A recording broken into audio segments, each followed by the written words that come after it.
dengan adanya anulir, kan ini udah diumumkan, sudah ada putusan kan, kalau menurut saya itu jadi menunjukkan bahwa ketidaksiapan gitu, betul. Sesuatu yang dianulir jadi kan kok nggak siap yang kayak gitu, kenapa dianulir setelah jadi prosesnya memang kelihatannya terlihat jadi semakin tidak matang gitu kan. Dia sudah punya putusan, dia sudah melalui prosesnya, tapi ketika diputuskan ditarik kembali gitu. Itu seperti dengan alasan verifikasi. Kalau saya ya namanya segala sesuatu itu ketika verifikasi itu dilakukan ya bagusnya sebelum itu diumumkan.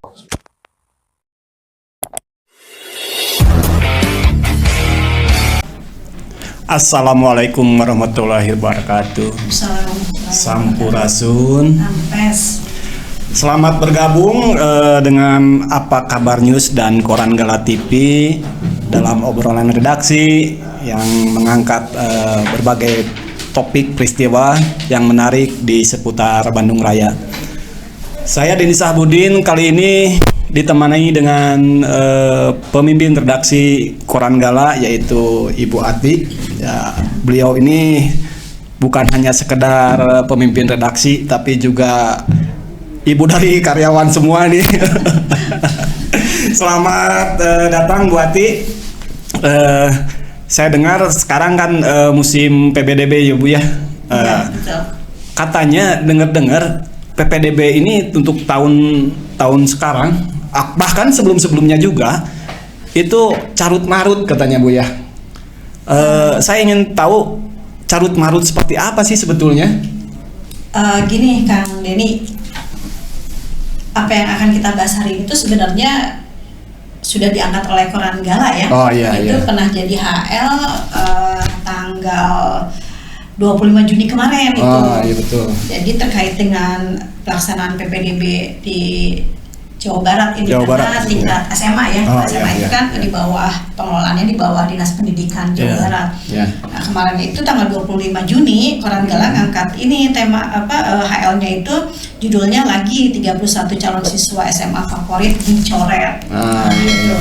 Jadi dalam berita itu kita menurunkan selain beritanya kita juga ada nih dari Kang Iwan Hermawan dari Ketua Pagi ya. Aksi Buruh Indonesia Pagi.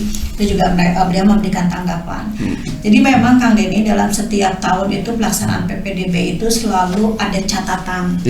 Ada catatan dalam proses pelaksanaannya itu baik di tingkat SD, SMP maupun SMA. Kalau tingkat SD dan SMP itu kan di bawah kota dan kabupaten ya, Disdik kota dan kabupaten. Kalau SMA itu di bawah Disdik Jawa Barat. Langsung provinsi ya? Ya, provinsi. Nah, dalam pelaksanaannya itu yang tahun ini ya Kang Denny, kemarin itu sebenarnya sudah bagus tuh. Di awal-awal memang ada masalah terkait dengan server. Waktu itu pas begitu pertama dibuka itu ada masalah server yang tidak bisa diakses oleh orang tua murid, kemudian juga ribut kan itu. Ternyata setelah diperbaiki sudah berjalan lancar.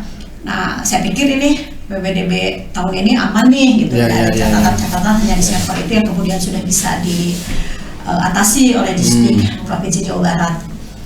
Nah, ini khusus yang SMA yang saya soroti ya, karena memang ini saya lihat di akhirnya justru di endingnya itu ada masalah itu kemarin yang 31 siswa dicoret. Tiba-tiba dicoret. Setelah diumumkan mereka sudah diterima, dicoret lah tuh. Itu pengumumannya sudah diterima oleh calon siswa itu di 2 SMA favorit di Kota Bandung, di SMA 3 dan SMA 5.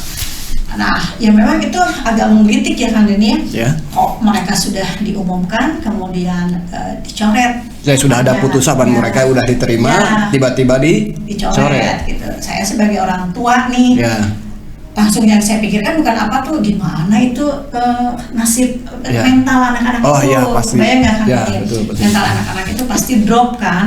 Saya mikirnya belum mikir kemana-mana juga. Saya pikir itu mental anak-anak pasti drop gitu. Ya kan bukan hal yang mudah ya. Bukan hal yang mudah untuk mengembalikan mental anak-anak yang mereka sudah diterima mungkin dengan kebanggaannya. Terlepas dari mereka masuk karena ada pelanggaran. Kita belum sampai ke situ dulu nih yang saya pikirkan tuh mental anak tuh kasihan nih, mental anak-anaknya ini mental anak-anak ini mengembalikannya bukan hal yang mudah. Ya, perlu bimbingan orang tua, bagaimana memberi pengertian kepada anak, ya istilahnya. Punya pengalaman nih Kang Denny? Ya Teh, saya juga punya pengalaman. Ya kebetulan salah satu anak saya nilainya cukup tinggi Teh, alhamdulillah. Dan anak saya juga merasa yakin bahwa dia mampu lolos.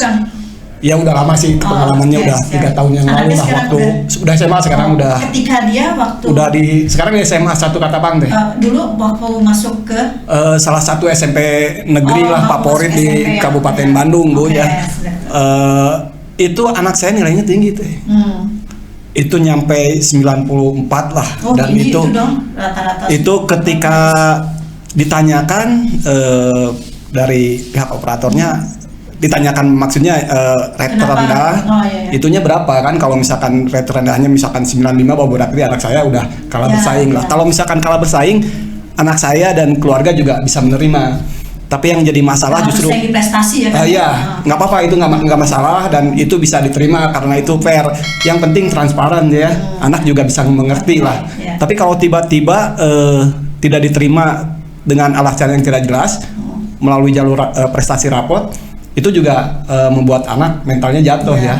Nah, dan ya istilahnya lebih parahnya lagi, ada beberapa siswa yang memang sudah dinyatakan tidak lulus ya, tidak lulus waktu SMP, dan saya juga sendiri sudah melihat pengumumannya seperti apa.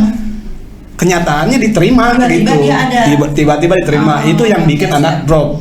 Nah, masalahnya ketika anak drop itu ya sebagai orang tua otomatis lah kita butuh membimbing anak supaya dia bisa bangkit, dia bisa kembali mentalnya lagi dan bisa ya istilahnya menjalani hidupnya seperti sedia kala.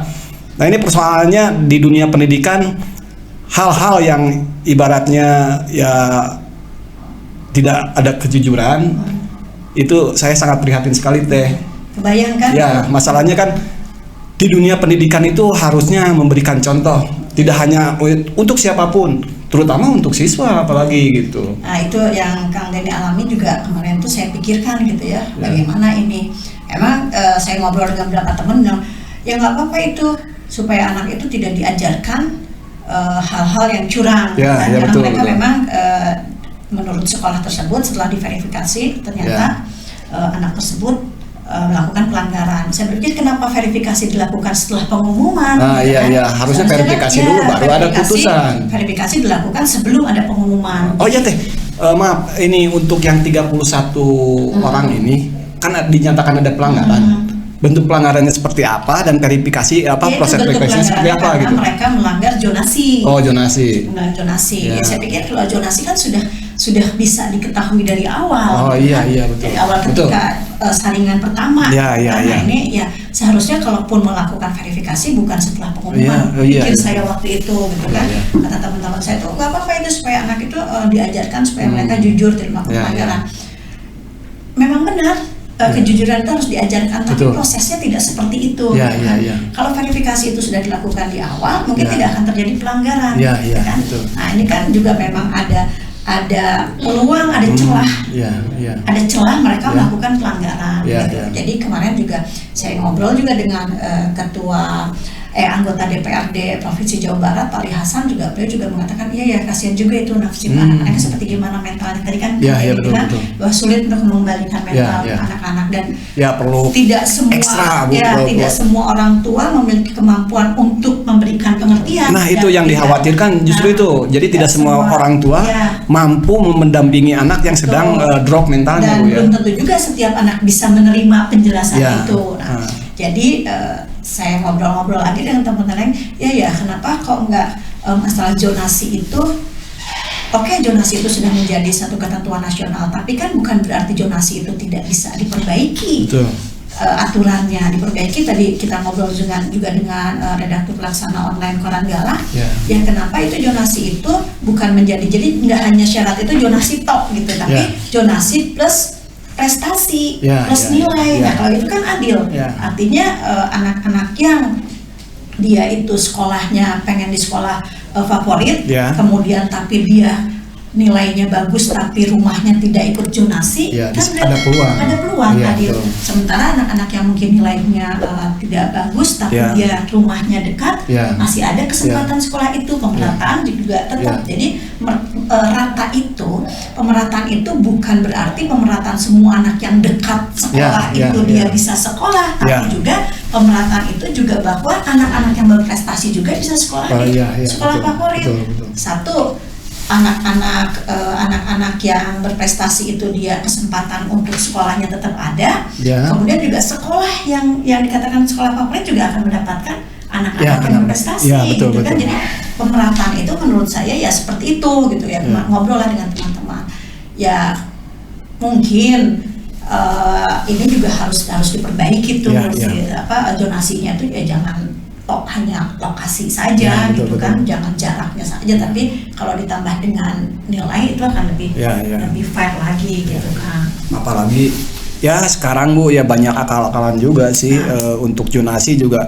Ada beberapa yang sudah pindah rumah, zonanya jadi itu kan merusak administrasi kependudukan juga, yang itu disimpan Kang, juga. Saya juga terkait dengan itu kan bahwa banyak celah. Saya juga berharap bahwa kondisi seperti ini diperbaiki dan jangan anak yang jadi korban. Ya betul. Kenapa tidak pihak sekolah mungkin, pihak dinas mungkin ikut juga dikenakan sanksi. Jadi sanksinya jangan kepada sanksi siswa gitu, tapi sekolah dan dinas juga loh ini kenapa bisa artinya kalau memang perbaikan tidak bisa hanya dilakukan terhadap siswa saja, tapi harus juga ini sistemnya mungkin juga diperbaiki, penyelenggaranya juga diperbaiki, kan ini harus dirunut ini kenapa kok seperti ini. Jadi lebih baik, jadi kan kalau kata Pemprov Jabar itu bahwa ini untuk memberantas bukan pungli ya, memberantas ya tadi ketidakjujuran gitu. Tapi sebenarnya itu tidak harus diberantas kalau memang sudah preventif dari awalnya gitu kan. Kalau diberantas kan sudah terjadi baru dilakukan. Tapi kalau ini dari awal preventif kan nggak akan mungkin terjadi seperti itu. Dan itu juga yang harus dipikirkan juga. Satu, selain mental anak juga dengan adanya anulir, kan ini udah diumumkan, sudah ada putusan kan, kalau menurut saya itu jadi menunjukkan bahwa ketidaksiapan gitu, betul. Sesuatu yang dianulir jadi kan kok nggak siap yang kayak gitu, kenapa dianulir setelah jadi prosesnya memang kelihatannya terlihat jadi semakin tidak matang gitu kan. Dia sudah punya putusan, dia sudah melalui prosesnya, tapi ketika diputuskan ditarik kembali gitu. Itu seperti dengan alasan verifikasi. Kalau saya ya namanya segala sesuatu itu ketika verifikasi itu dilakukan ya bagusnya sebelum itu diumumkan gitu kan. Ketika diumumkan ya sudah itu final, artinya semua persyaratan sudah dipenuhi dan penyelenggara itu semua komponen memang sudah bekerja. Kalau ini kan bisa dikatakan kenapa itu komponen yang verifikasi dia tidak berjalan dari awal. Betul, Bu. Gitu. Saya pikir perlu kejujuran lah dari pihak penyelenggara, dari Disdi, dari ketika ada sesuatu yang memang kurang atau sesuatu yang tidak benar, ya akui aja dan lakukan perbaikan sebetulnya. Kita itu alangkah indahnya ya Bu ya. Kalau segala sesuatu itu tujuannya menjadi lebih baik tanpa kepentingan apapun, apalagi yang berhubungan dengan uang ya Bu ya. Ya ini untuk dunia pendidikan juga lah. Dunia pendidikan itu harusnya menjadi contoh lah bagaimana mengembangkan istilahnya siswa menjadi ke arah yang lebih baik lah pokoknya.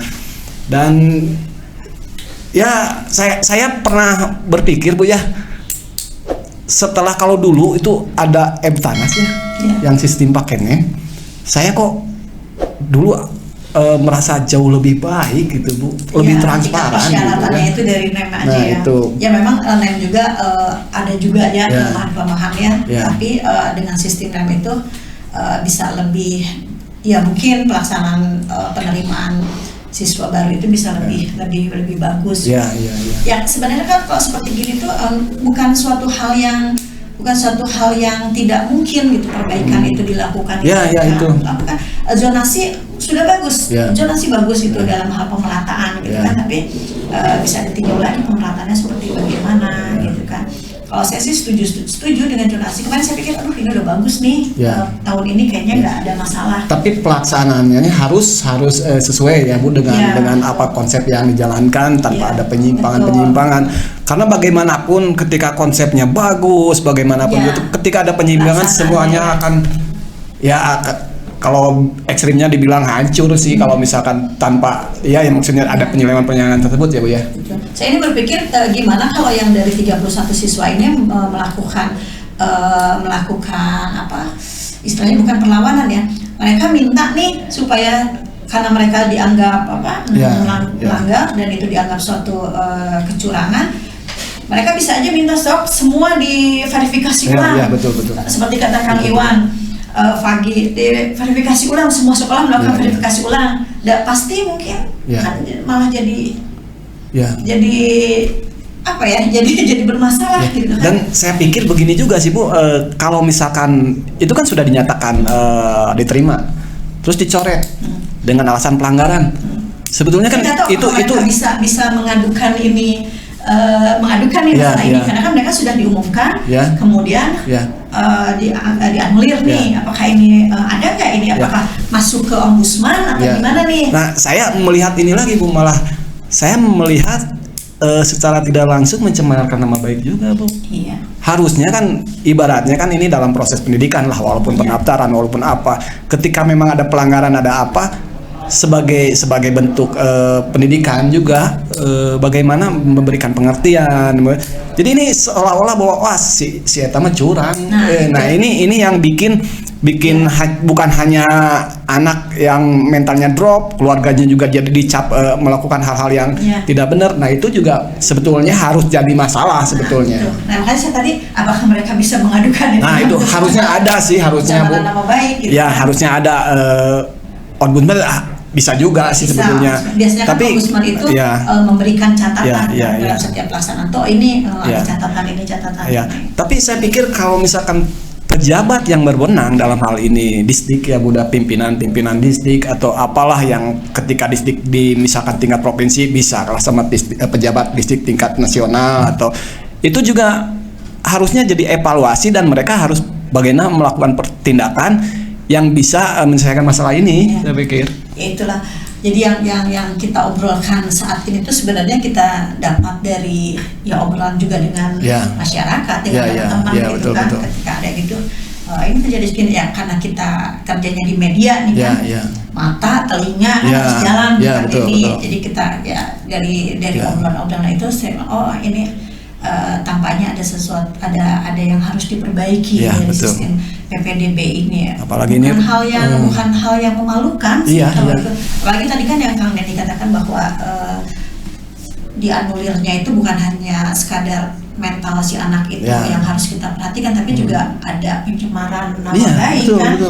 Yang seperti itu apakah yang seperti hal-hal seperti ini seharusnya itu sudah dipikirkan gitu apalagi itu kan bukan hanya saya ngomong ke Kang Denny si Eta dianulir enggak kan ini disampaikan di media artinya kan itu sudah dipublish disebutkan memang tidak disebutkan anaknya si SC itu memang nggak disebutkan tapi biasanya walaupun tidak disebutkan ya Bu biasanya suka ada lah istilahnya Kang Denny tadi kan anaknya yang temannya Kang Denny sudah diumumkan dia tidak lulus ternyata ada namanya akhirnya saya tahu gitu kan mungkin juga teman-teman itu dari si anak yang ini dari di temannya dia tahu dia sudah lulus ternyata sudah lolos ternyata dia dianulir kan pasti juga tahu kenapa sih ini itu banyak hal yang harus kita bersama-sama yang apa yang kita sampaikan itu karena kita kecintaan kita ke Jawa Barat betul ke dunia pendidikan juga ini adalah kepedulian kepada anak-anak istilahnya generasi kita masa depan lah